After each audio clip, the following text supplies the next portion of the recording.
ஜம்மு காஷ்மீர் பயங்கரவாத தாக்குதலுக்கு அமெரிக்க அதிபர் டொனால்டு டிரம்ப், ரஷ்ய அதிபர் புதின் உள்ளிட்டோர் கண்டனம் தெரிவித்துள்ளனர். பிரதமர் மோடியுடன் தொலைபேசி வாயிலாக பேசிய அமெரிக்க அதிபர் டொனால்டு டிரம்ப், தாக்குதலுக்கு காரணமானவர்களை சட்டத்தின் முன் நிறுத்த இந்தியாவுக்கு முழு ஆதரவு அளிக்கப்படும் என கூறியதாக மத்திய வெளியுறவு அமைச்சகம் கூறியுள்ளது. அதேபோல் ரஷ்ய அதிபர் புதின் தனது சமூக வலைதள பக்கத்தில் பயங்கரவாதத்திற்கு எதிரான உலகளாவிய போராட்டத்தில் இந்தியாவுக்கு ரஷ்யா தொடர்ந்து ஒத்துழைப்பை வழங்கும் என்று தெரிவித்துள்ளார். தீவிரவாத தாக்குதலுக்கு ஏற்பாடு செய்தவர்கள், தாக்குதல் நடத்தியவர்கள் என அனைவருக்கும் உரிய தண்டனை பெற்றுத்தர வேண்டியது அவசியம் என்று அவர் வலியுறுத்தியுள்ளார்.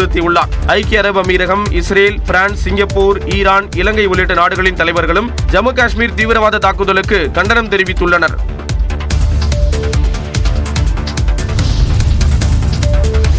கடந்த 25 ஆண்டுகளாக ஜம்மு காஷ்மீரில் தீவிரவாதிகள் நடத்திய தாக்குதலில் 500க்கும் மேற்பட்ட அப்பாவி மக்கள் மற்றும் ராணுவ வீரர்கள் உயிரிழந்தனர். கடந்த 2000ஆம் ஆண்டு மார்ச் மாதம் அனந்த்நாக் மாவட்டத்தில் சிறுபான்மை சமூகமான சீக்கிய மக்கள் மீது நடத்தப்பட்ட தாக்குதலில் 36 பேர் படுகொலை செய்யப்பட்டனர். அதே ஆண்டின் மார்ச் மாதத்தில் அமர்நாத் புனித யாத்திரை மேற்கொண்ட 24 யாத்ரீகர்கள் உட்பட 32 பேர் கொல்லப்பட்டனர். 2001ஆம் ஆண்டு அக்டோபர் மாதம் ஸ்ரீநகரில் நடத்தப்பட்ட தற்கொலைப்படை தாக்குதலில் 36 பேர் படுகொலை செய்யப்பட்டனர். 2002ஆம் ஆண்டு தெற்கு காஷ்மீரில் உள்ள தேசிய நெடுஞ்சாலையில் நடத்தப்பட்ட கன்னிவெடி தாக்குதலில் 19 பேர் கொலை செய்யப்பட்டனர். 2003ஆம் ஆண்டு பண்டிட் மக்களுக்கு எதிராக பயங்கரவாதிகள் நடத்திய தாக்குதலில் 11 பெண்கள், 2 குழந்தைகள் உட்பட 24 காஷ்மீர் பண்டிட்டுகள் படுகொலை செய்யப்பட்டனர். 2005ஆம் ஆண்டு புல்வாமாவில் உள்ள மார்க்கெட்டில் நடத்தப்பட்ட வெடிகுண்டு தாக்குதலில் 2 மாணவர்கள், 3 CRPF வீரர்கள் உள்ளிட்ட 13 பேர் உயிரிழந்தனர். மேலும் 100க்கும் மேற்பட்ட மக்கள் படுகாயமடைந்தனர். 2016ஆம் ஆண்டு உரி பகுதியில் உள்ள ராணுவ முகாம் மீது ஜெய்ஷ் இ முகமது தீவிரவாத அமைப்பைச் சேர்ந்த 4 பயங்கரவாதிகள் நடத்திய தாக்குதலில் 19 வீரர்கள் வீரமரணம் அடைந்தனர்.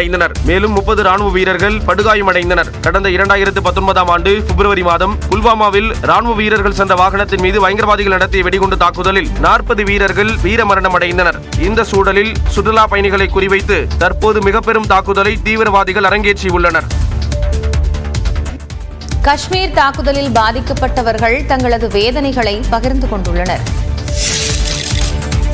காஷ்மீர் துப்பாக்கிச் சூட்டில் தனது கணவர் இஸ்லாமியர் அல்லாதவர் என்ற காரணத்திற்காக தீவிரவாதி சுட்டுக் கொன்றதாக பெண் அளித்த வாக்குமூலம் அதிர்ச்சியை ஏற்படுத்தியுள்ளது.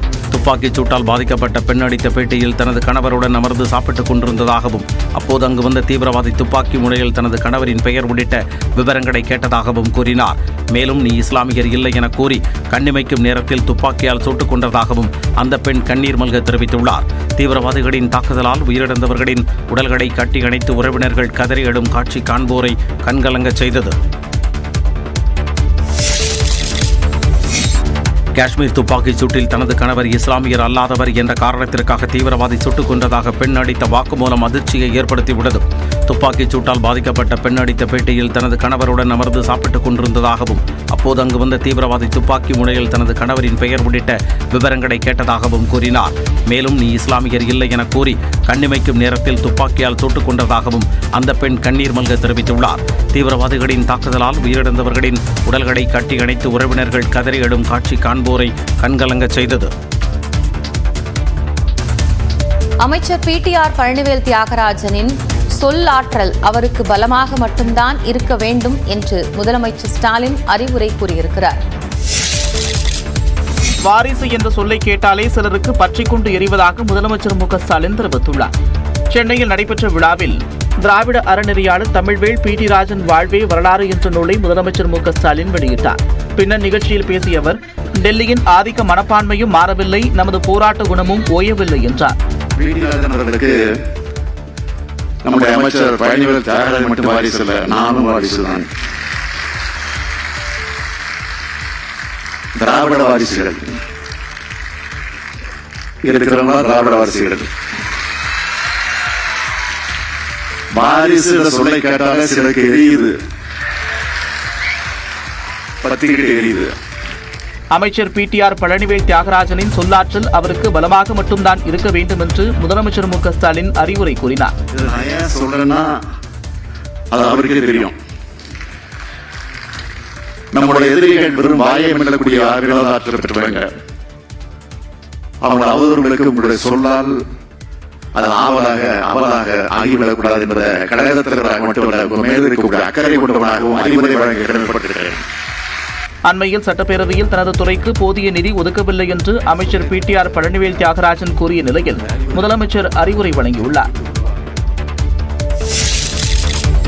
தூத்துக்குடி மற்றும் சிவகங்கை மாவட்டங்களில் நேற்று கனமழை பெய்த நிலையில் 8 இடங்களில் 100 டிகிரி ஃபாரன்ஹீட்டை தாண்டி வெப்பம் பதிவானது. கோடை வெயிலின் தாக்கம் தீவிரமடைந்துள்ள நிலையில் தூத்துக்குடி மாநகரின் பல்வேறு இடங்களில் இடி மின்னல் மற்றும் காற்றுடன் பரவலாக மழை பெய்தது. இதனால் வெப்பத்தின் தாக்கம் குறைந்ததால் மக்கள் மகிழ்ச்சி அடைந்தனர். சிவகங்கை மாவட்டம் சிங்கமுனரி மற்றும் சுற்றுவட்டார பகுதிகளில் குளிர்ந்த காற்றுடன் 1 மணி நேரத்திற்கு மேலாக மழை பெய்தது. சித்திரை மாதம் பொன்னேர் பூட்டும் விழாவிற்கு உகந்ததாக மழை பெய்ததால் விவசாயிகள் மகிழ்ச்சி அடைந்துள்ளனர். இதனிடையே தமிழ்நாட்டின் 8 இடங்களில் 100 டிகிரி ஃபாரன்ஹீட்டை தாண்டி வெப்பம் பதிவானதாக வானிலை ஆய்வு மையம் தெரிவித்துள்ளது. அதிகபட்சமாக ஈரோடு, கரூர், பரமத்தி, மதுரை விமான நிலையம், தஞ்சாவூர் ஆகிய 4 இடங்களில் 102.2 டிகிரி ஃபாரன்ஹீட் வெப்பம் பதிவாகியுள்ளது.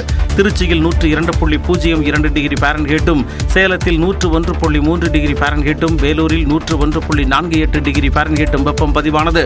மேலும் திருத்தணியில் 100.04 டிகிரி ஃபாரன்ஹீட் வெப்பம் பதிவானதாக சென்னை வானிலை ஆய்வு மையம் தெரிவித்துள்ளது.